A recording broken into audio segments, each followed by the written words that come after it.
Ivan, welcome to the Ultrahabits Show, man. We have finally made it here. You're in Austin, I'm in Melbourne. Weathers are different, times are different, but nevertheless, we got a show. We're here, mate. Good to see you. Thanks for having me along. Yeah, man. It was great to get you on.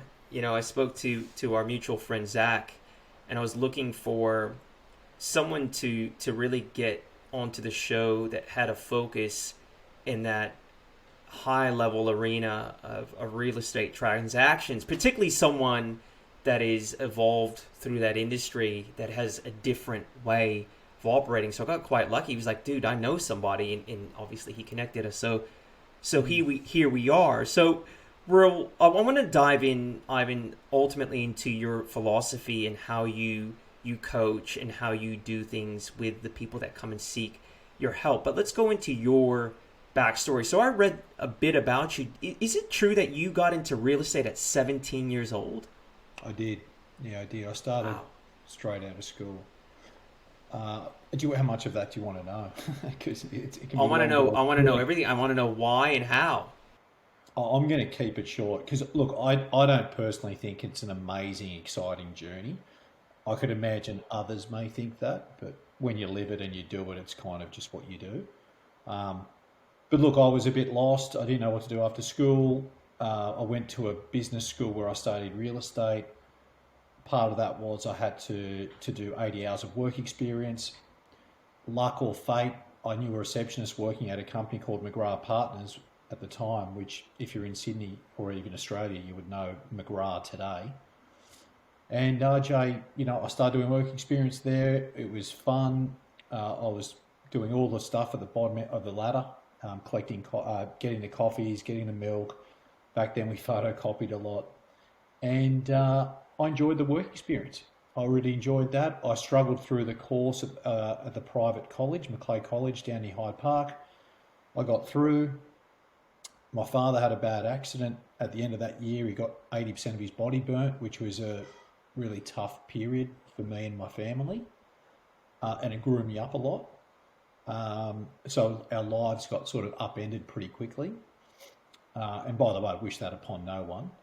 And mate, I asked my mother, I said, Mum, do you want me to go to work or do you want me to help look after Dad's recovery and rehabilitation with you? She said, no, I think you should go to work. And I was about to start a job in North Sydney, and just as I was about to start, McGrath Partners, who I'd completed lots of work experience for that year, said, we've got a leasing role. So in I went, Oxford Street, Paddington, and, worked my way up through my career, starting there in Paddington, RJ. Ivan, do you come from an immigrant family? Yes. Yeah. Were your parents born in Australia or no? Yeah, no, both parents are Croatian and both immigrated to Australia, and they met in Sydney along with, at that time there was a lot of Greeks, Italians and Yugoslavs moving, like many others, I guess, to Australia. So, Croatian parents, went to a private school, didn't really enjoy school. I liked the competitiveness and the friendships, but I never really, school wasn't really my thing. So I had limited options. When you come out of school and you're not very good at it, there's a lot of pressure put on these kids.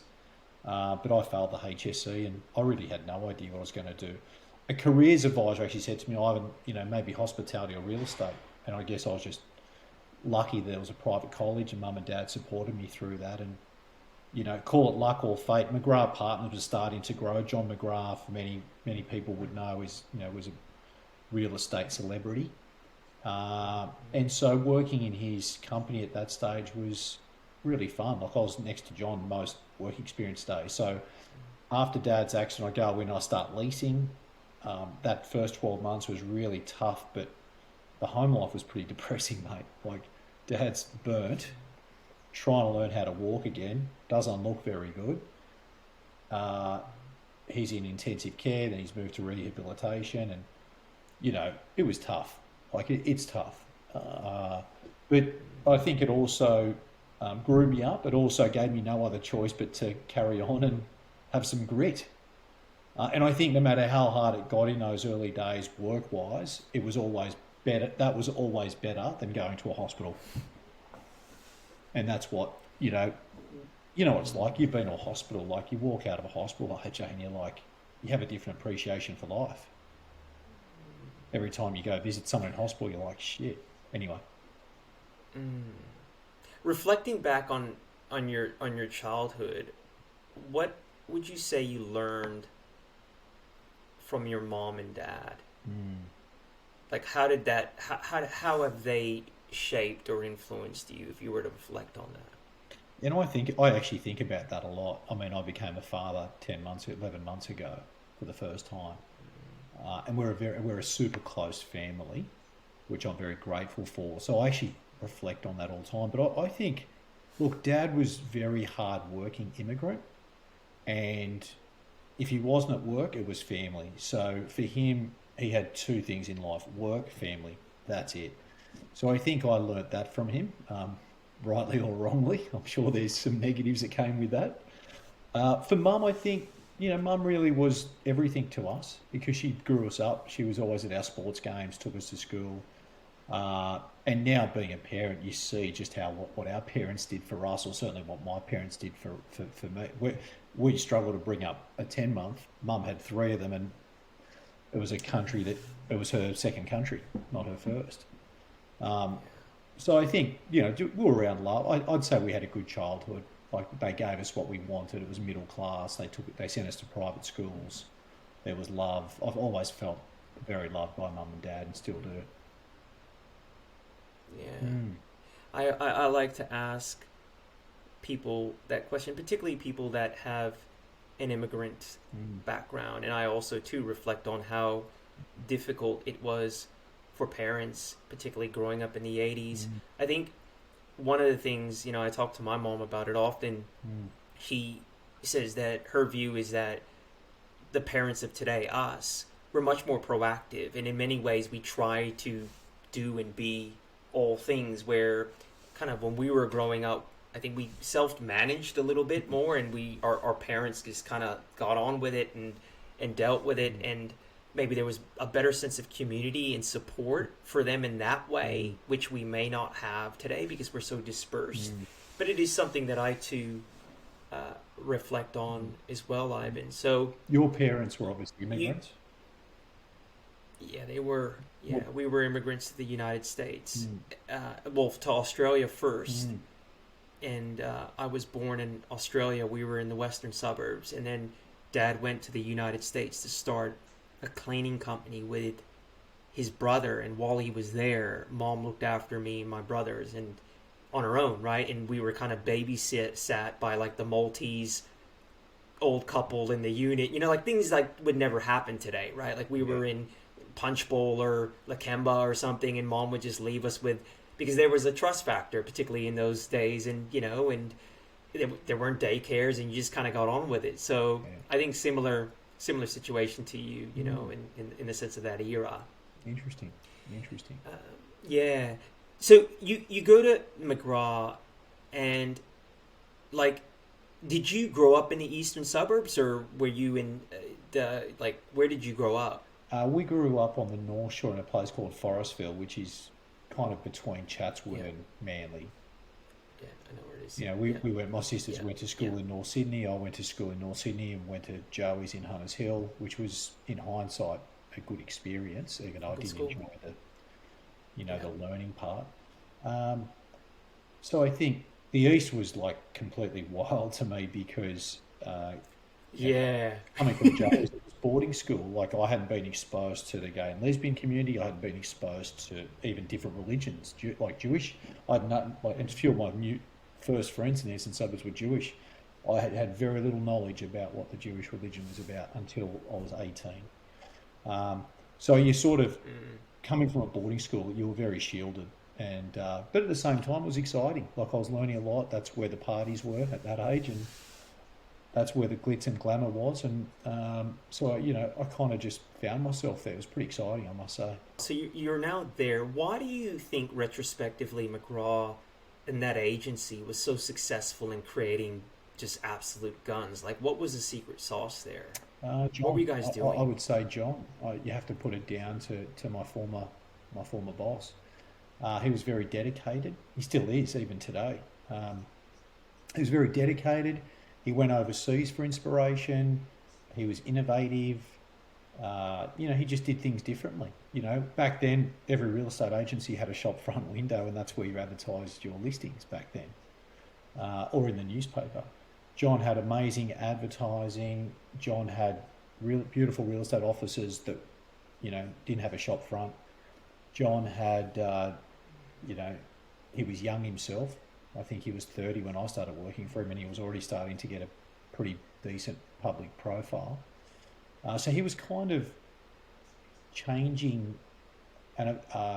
what real estate and selling real estate. He had a big impact on how that was, evolving, and he kind of moved the dial, RJ, a lot, very quickly from the traditional method with real estate agents being 40, 50, 60 and untrustworthy to placing trust in agents who are now 22 years old or 25 or 32 and making sure that process is a better experience, or trying to make that a better experience than when you buy a car or walk into a 6-star hotel. That's basically what John was, working towards and encouraging. So I think he did a really good job of that. Therefore, he attracted really good people. He trained really good people. He did it, and the thing just grew, and it grew and grew and grew. I spent about 4.5 years there in total, 5 years. So from sort of 17 and a half, including work experience, I spent about, the better part of 5 years there. But what a great apprenticeship I had. I think I was just lucky, bit of fate, What did you guys work hard and play hard? Like, what were your habits like in terms of what kind of habits were you starting to develop at that point in your life and your career? I mean, you're around successful people. Like, what's going on there?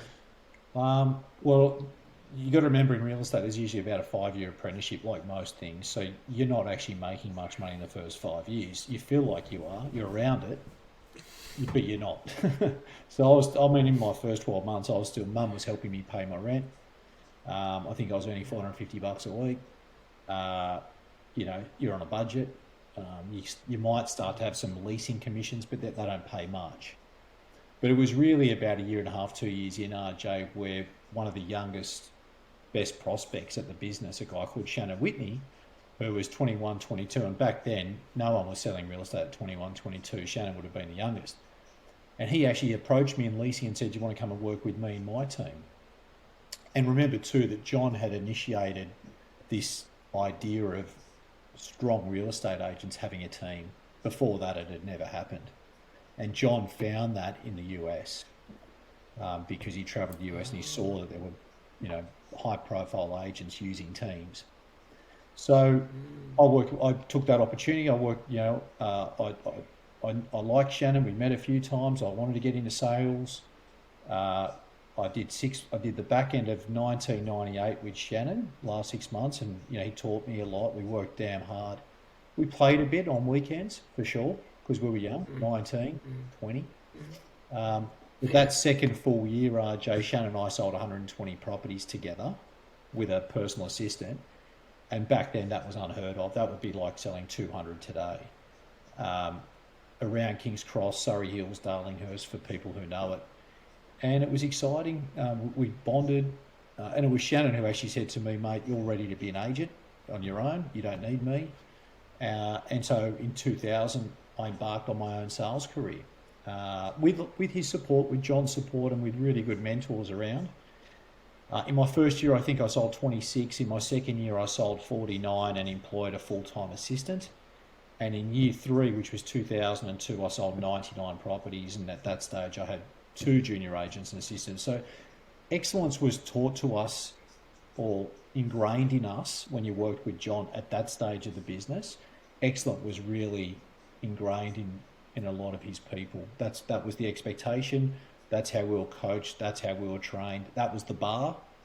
And we worked for it. We worked really, really hard. But it was very enjoyable because now it was becoming rewarding.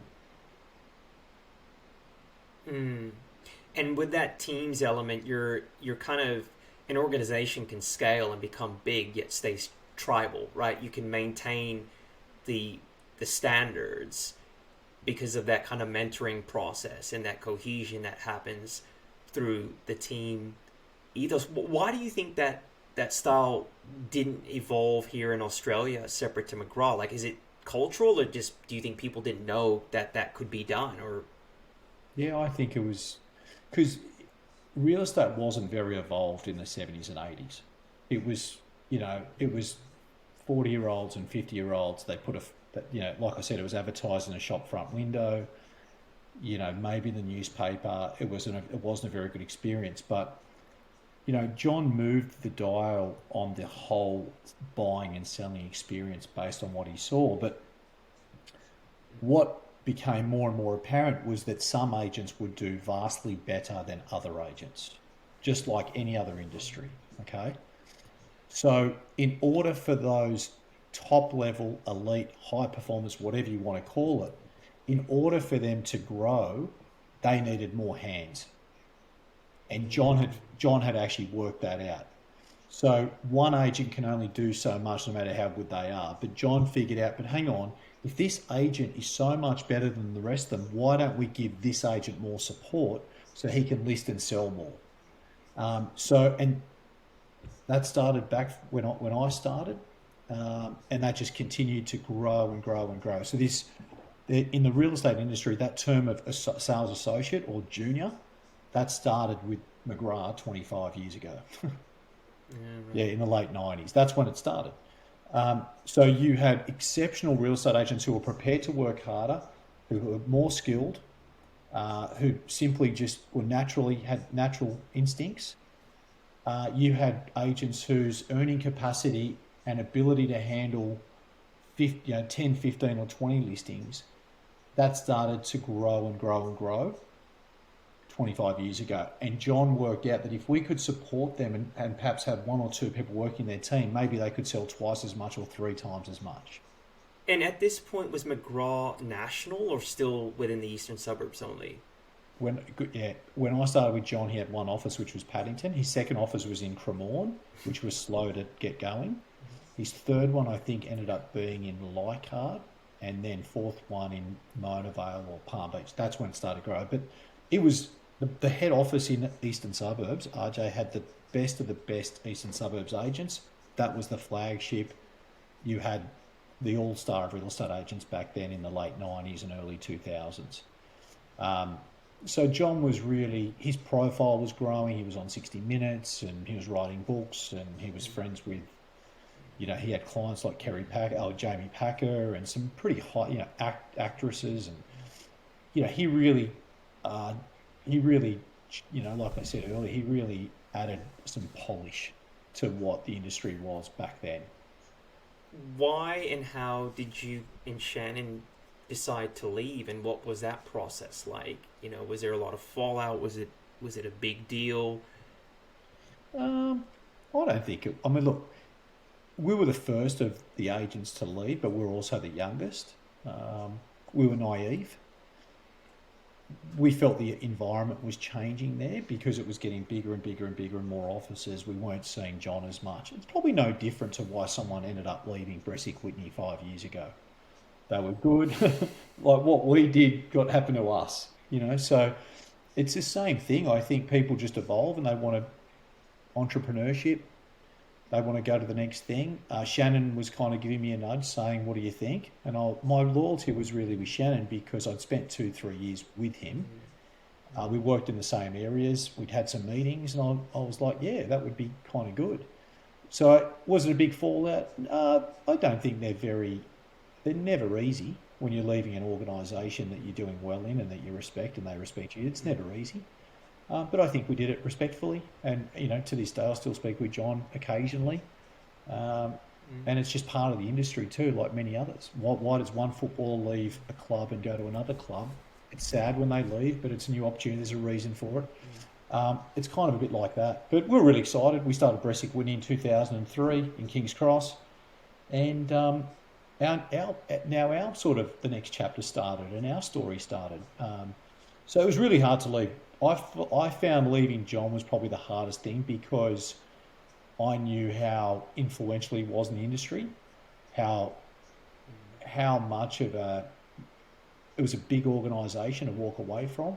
But I was also really excited about oh wow, so me and Shannon could now have our own business. It's going to be called Bresic Whitney, and we've got clients, and now we can do something. Yeah, I'll take that. So off we went. And was it immediate success? Was it a slog? Like, what did you guys have a plan? Did you adopt things from McGraw? Were there things that you guys innovated in? What was that initial journey like? It was a slog. It was a slog. But I would say that we were pleasantly surprised about our success. So I think Yeah. we thought we thought if we could do 100 sales in our first year, RJ, that would be great. Because we're both doing about 200 at McGrath, if you think about it. We're both selling about 100. So we thought, well, if we go start our own business, if we can do 100 and we keep all the commission, we shouldn't be too far behind. We're starting our own thing. And so we actually sold 155 that year, that first year. So well above our expectation. Clients took well to it. We certainly were far from figuring it out. I don't think, it's one of those things you'd never really figure it out completely. But it was exciting. It was really exciting because I was 21, 22, your friends, we have a good week, you have some beers out the back, some pizzas with the 3 staff you've got. And it was daunting, but when I reflect on it, it was a really exciting time too. With success comes, as Jay-Z says, more money, more problems.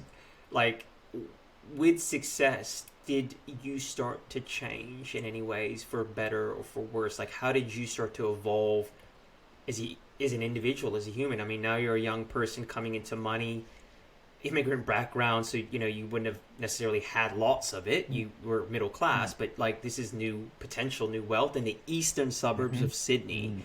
Like, how did you start to evolve with just within that context? Yeah, and you'll probably understand it. Do you mind if I ask your age? Yeah, 41. Okay, cool. So we're similar age. I'm 44, turning 45 this year. But I mean, you'll probably also,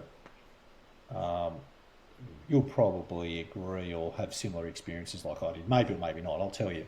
But I found in my 20s, RJ, I was great at real estate. I was good at listing and selling. I loved it. I partied. I enjoyed myself. I had relationships. I started to travel a little bit. Shannon and I were still pretty focused on the business, so we never let it get too far away from us. And if you think about it, he was a country kid, so he had country charm. Yep. And my father went through that accident, so I was reminded every day of what life can change just like that for any of us. I was reminded of that twice a week when I went and saw Dad. So that sort of kept you level, my feet on the floor. I think I probably got a little bit lost in later on in my 20s because the business was starting to have more success.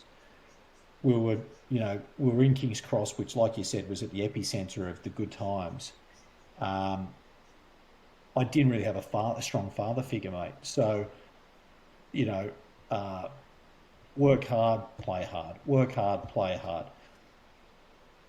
Because of McGrath and what was ingrained in us, it was one of those things, mate, where you just upgraded your suits, you upgraded your car every 2 or 3 years, and you upgraded where you lived every 2 or 3 years to something better.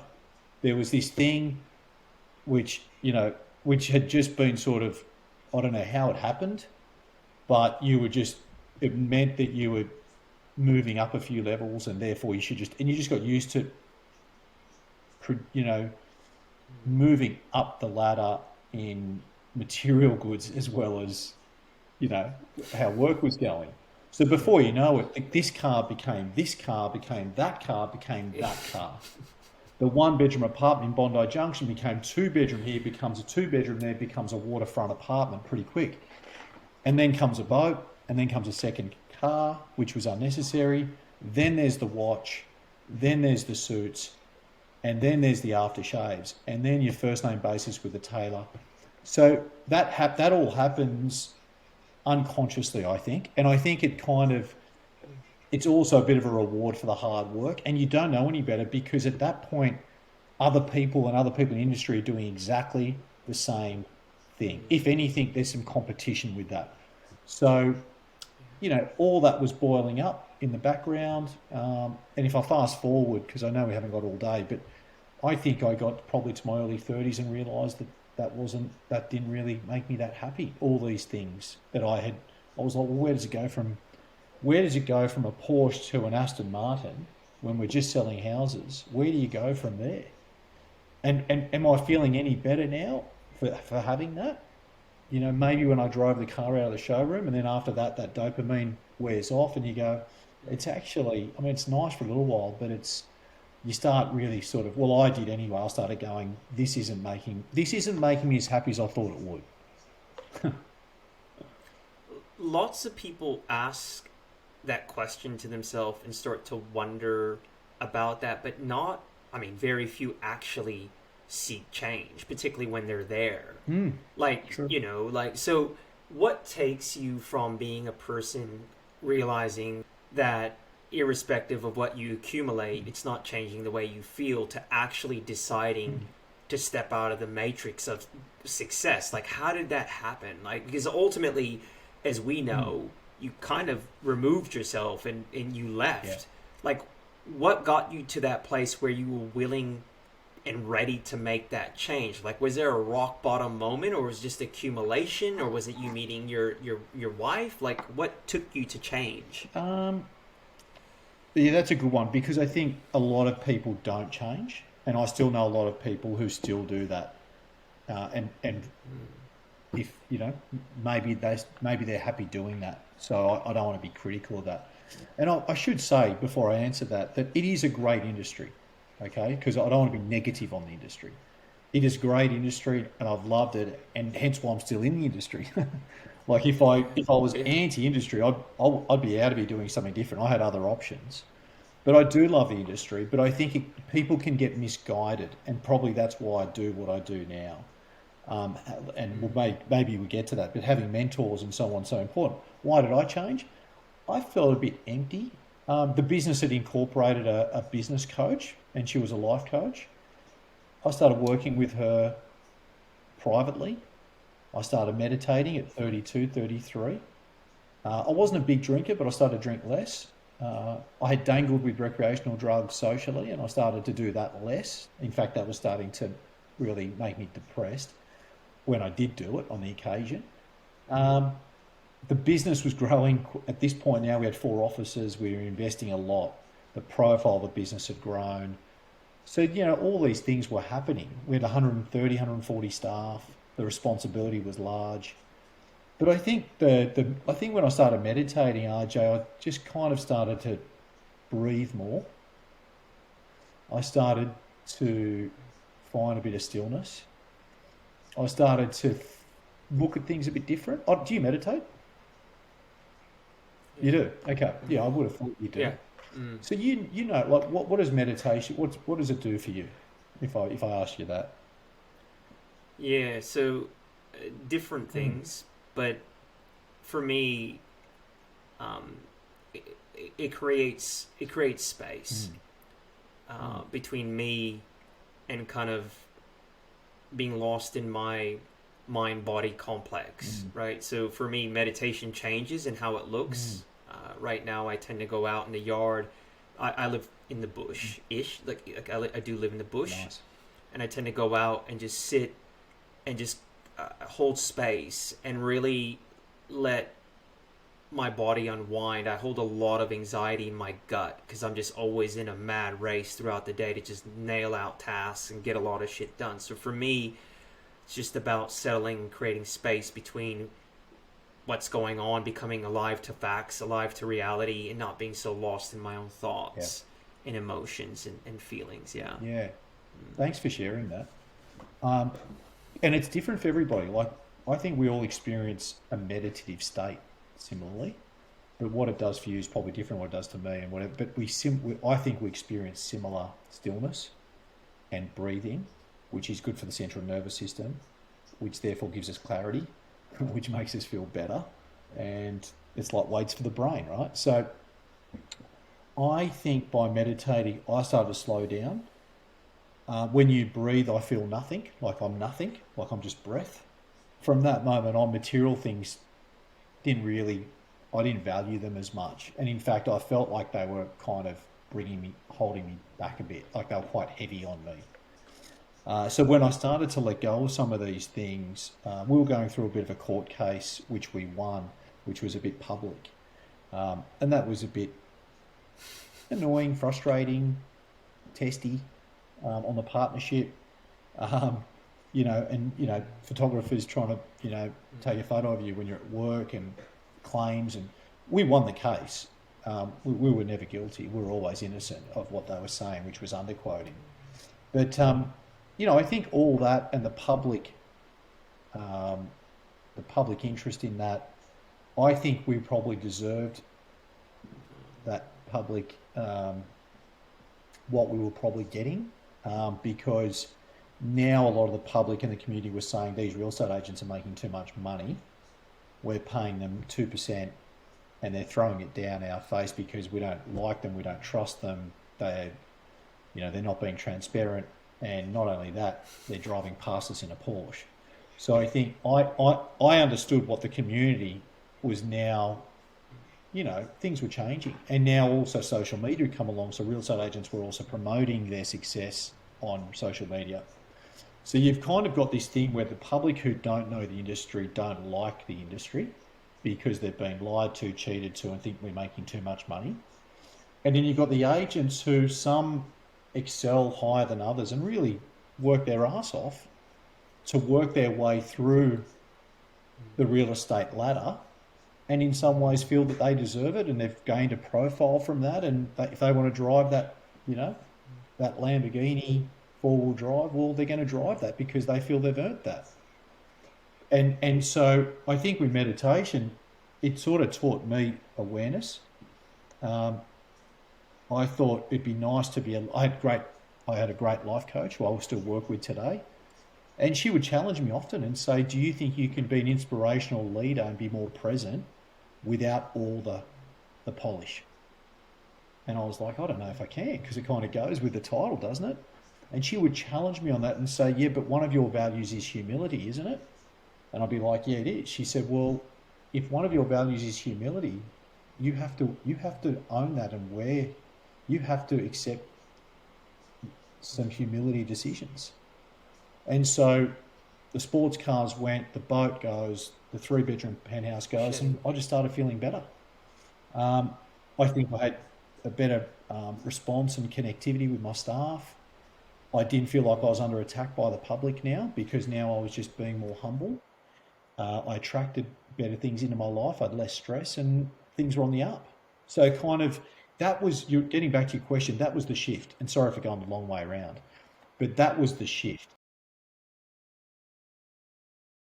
No, we like the long way around. Well, We want the long way again, around. like I said at the top, I don't think it's that amazing story, but there's some very valuable lessons in this story which I share with people.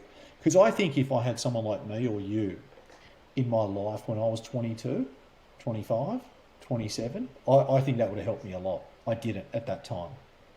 I didn't. And that's Let why me ask you this question, though. yeah. Let me ask you this question, Ivan. Mm.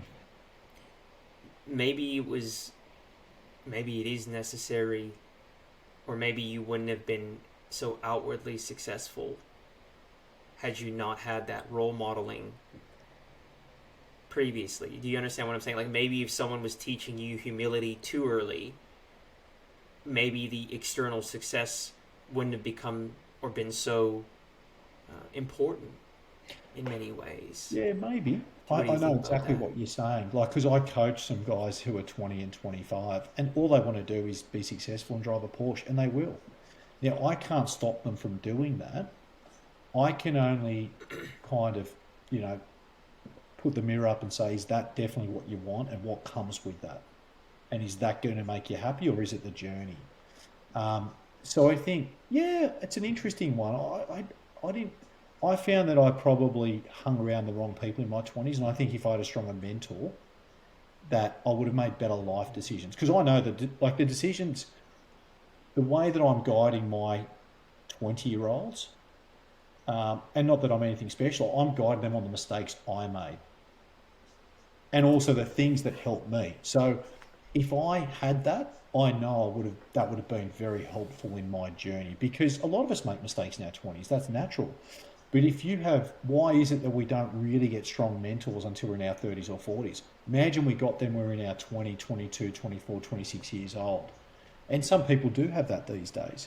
So I think it's interesting. But, for me, that was, that's where it all started.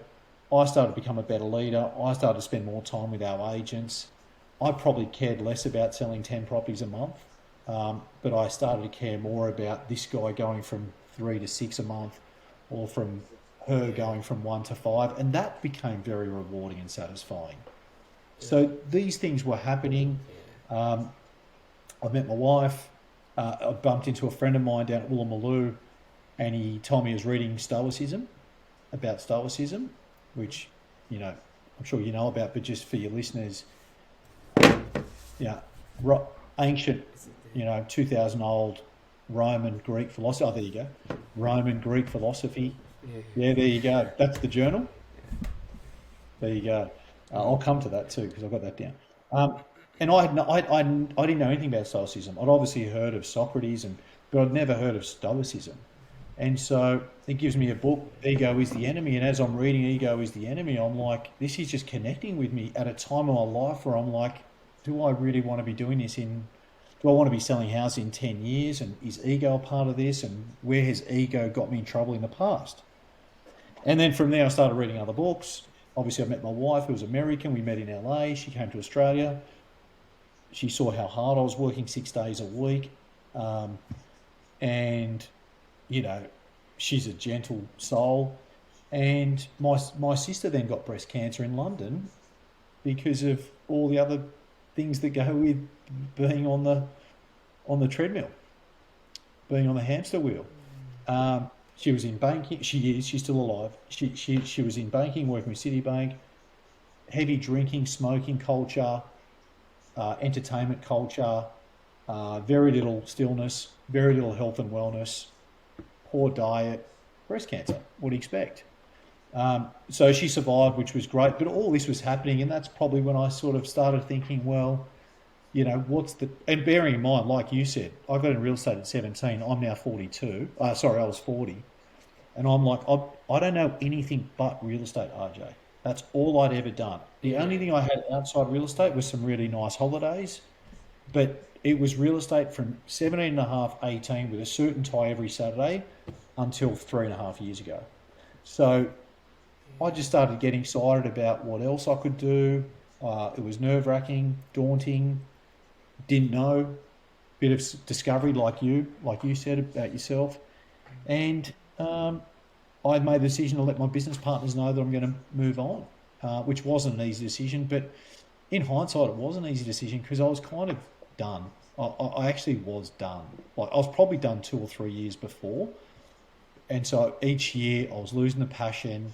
I was really having to push myself. It wasn't natural now. I was starting to look at my commissions, which I never did before. And that's when I was in a place where I needed to change. I'd stopped learning. And so, yeah, mate, does that explain kind of why I left? Yeah, 100%. I mean, I think you kind of get to a place where you've been there, done that, and from the outside in, people will have their opinions because they're judging. They're kind of looking at what success looks like, and they're like, why would you leave that? But I think for people that have always been driven by the opportunity to be better and to grow and evolve through their craft, there reaches a point where you're not achieving that. And I've been there too, and I've worked with business partners that get super resentful because I ended up doing more outside of my craft. Yes. To kind of sustain my learning and development, right? Like, they're like, you're moonlighting. Well, it's like, I have to, because once I stop evolving, particularly with what's my main focus, I go into some weird places. So I am 100% with you. So we're now at a place where you're coaching and you're helping other agents. Ivan, what do you tend to find? Like, do you find that the agent of today in a generalized way has evolved, or like the younger people coming through, are they more holistic and more aware and conscious, or do you find that they're still struggling in exactly the same way that you were? And I guess the second part of that question is, why do they tend to come to you? Yeah. What brings them to Yeah. you? So I think the first part is it's a lot. I can't speak in depth about other industries, but I can say that Yeah. most of the real estate, 20% of most of our industry makes 80% of the income. The top 20%. Okay. Wow. Yeah. So the top 20%, Yeah. Wow. all the agents that you probably know in Melbourne and Sydney, they are making the lion's share of the commission. Then you've got 80% of the industry making the bottom 20 or 30%. So the disparity between the really high earners and basically the rest is enormous. That's why you never see real estate agents as one of the best paid industries, because the average pulls it right down. It pulls it right down. Yeah. But the top 20% are making more money than a lot of lawyers, doctors, tech, whatever you want to call it. So who do I have today? I mean, look, I do one-on-one coaching because I think that's what's worked for me. We're all very weird and, unique individuals, and that's why I think one-on-one's better. I don't think I can't do what I do as a group. I'm almost like a real estate psychologist, but I also work in performance, and they're connected. It's mindset, it's accountability, it's goal setting. What's going on with this guy's going on with different with this woman, who's going on with different with this kid. So 2/3 of my roster, because I work with about 30, 35 people, 2/3 of them would write in excess of $1.5 million a year, in excess, with 2 or 3 of my top guys earning sort of 6 million plus in commission. So they run big, really good sales businesses within businesses or their own businesses. They're the people that I, tend to spend most of my time with. I do have others who sell under 30 a year. That's also enjoyable. They're typically Australia and just America, Australia, globally, or just primarily? Australia. I do Right. Australia. I do it online. I come back to Australia once or twice a year and catch up with people. But Got yeah, it. it's much like this, mate. Like we are online now. There's email, there's text, there's Instagram that I follow them on. So yeah, it's a bit of a wide spectrum as to who I coach. There's always a bit of a wait list to get in, which is good, but I try not to overwork as well. That's why I left I was doing 60 hours every week. Now I live in Austin, Texas. Like you, we have nature right behind me. I have a 10-month-old. I've got a dog. I like my health and wellness. I want to work. I don't want to not work, but I try to sort of help people on their journey. I think I'm good at it.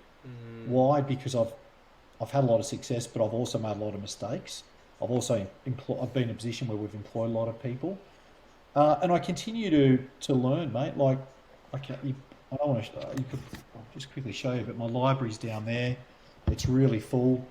I just finished my seventh book for the year today on whatever day in March it is. So I try to read as much as I can, just because I don't want to rest on what I know. That's great, but the world's always evolving. I read mostly non-fiction and, just different things just to help me in my, wisdom is one of my values today. And I guess that's where I find most of my wisdom from is not just what I've learnt from the mistakes and the success I've had, but from books. I Yeah, saw no, you it's journal. You like journaling? yeah. I do. I journal every morning. I use a Stoic journal as well. I have um, kind of a practice of my own, but Stoicism really works Yeah. well in with it, because I'm what would be referred to as an existentialist. So I believe in change through action. So my actions and the way that I've kind of orientate myself in the world through actions and being dictate how I feel, see, and kind of think, Yes. right? So I don't try to change my thinking per se, or my feelings. I try to operate accordingly in the world, Yes. have the right attitude, and I tend to find by doing that that changes my psychology. And so I love things that are very much reflective, action orientated, and because it kind of gives me a cut through, which, like, depending on stability within my mind is not always the right place. So stability of how I'm operating in the world tends to be better for me. So yeah, yeah. So I've been really, really valued our time, and I know you're an extremely busy man, and you're I really value the fact that you very much think through the shows that you go on. You were really questioning me as to what we would talk about and why, and I really appreciate that because it shows that you put a lot of thought in what you do. You're not just there to kind of spruik a message. You really want to make sure that you're kind of aligning with the right people and the right things. So again, I really thank you deeply from my heart for your time. We always close the show on one question, and that question is: if you can leave our audience with a habit that is really important to you and that you kind of always engage with, what would that be? I know you probably have many, but something that is important. What I think is important for people in their journey. Yeah, habit orientated, but no, something you do, something that is a habit that's very important for you, Okay, that's that a you good would one. think And is by the way, important we didn't for get to others. talk about zero alcohol, which I would have loved to, but maybe another time. Um, Look, I think it's to answer that question. I think it's a blessing and a curse because I'm very much like you. Like I'm very organised. I love working through things. Um, so, so the blessing is like I love action. I love executing. I love action. I want to get things done. I want to probably know what's next. I've got my goals in front of me just here in my office. So I think that's a blessing, but I think the curse is, it's hard. I have to work at switching off. Um, so I think it's just a habit. Like you were asking me, what's my best? It's a blessing for sure. It's helped me succeed. It's helped me achieve things. I feel confident in my ability to, resolve and work through things, whether it's a property related thing or an acquisition or it's a coaching thing or whatever. But I think the curse is, Mm. it's like if we go to a buffet, the curse is I put too much on the plate. That's the curse. Does that answer that? We didn't get to talk Yeah. about zero So what you're alcohol because saying, we didn't get to talk about zero alcohol because I do think that that's very valid. And if I could, do you mind if we got 60 seconds? yeah, of course, mate. We're advocates. Like I've been sober for 13 years, and so Good, we're massive advocates of no alcohol. So I'm keen good. to get your view on that too, man. I would love to before we finish up because I think this is a really Of big one. course. I know there's people like you who've been sober for 13 years and 15 and 20 years, and hats off. And I wish I was that. I've been sober, You'll RJ, be for about, there. I wish I was. I've been sober, and look, I never had a problem with alcohol. I was a social drinker, Mm, but this is important for social drinkers as much as it is people who have a problem with it. mm. Yeah, Um, yeah, for sure. oh, it is, mate. I think there's a real big growing movement of zero alcohol going on around the world right now. I think it was cigarettes 10 years ago, and I think now you're starting to see alcohol and the damage that alcohol does to the brain, our sleep, and everything else in between. Um, so I think that coaching's been great for me because I meditated, I coach, I journal like you every day, I read a lot. But the last thing, the thing that the biggest change I made was just stop being a social drinker, which was 15 months ago. And I've got to say, life is 20% better. It's easier Mm, when you say mm. no. I haven't missed a gym session in 15 months. I'm in great, physical shape. And I'd encourage everybody. My wife hasn't had a drink for 18 months. There's probably 15 people on my roster who haven't had a drink this year. They all feel amazing. Like, how you going? Oh, I feel great. I didn't have a great week, but I feel good. I didn't have a good week in sales, but Mhm. that's okay. I feel good. It's just, Yeah, anyway, yeah. you're a legend, mate. I love your work, and I do pick and choose where I go. Not because I'm not. I think if we don't, when we say yes to things, we're saying no to something else, and that's what Yes. that's a Ryan Holiday thing, and it's true. So if I say yes, yes, yes, yes, yes to all these different events and things, that means that there won't be time that I can spend on my own craft. I've got a lot of books to get through, my health and wellness, Mhm. my time with my family, my son, walking the dog. I'm in a good rhythm. So when I'm in a good rhythm and I've got my sort of week set out, everything I say yes to basically just disrupts that rhythm. So it has to be worthwhile. You're a good bloke. That's why I did it. Yeah, I'm with you. Thanks, Simon. I really appreciate that, man. Again, thank you for your time, and I'll have to catch up with you next time you're down in Australia. I'd love to, mate. You're a legend, mate. All the best and keep up the great work.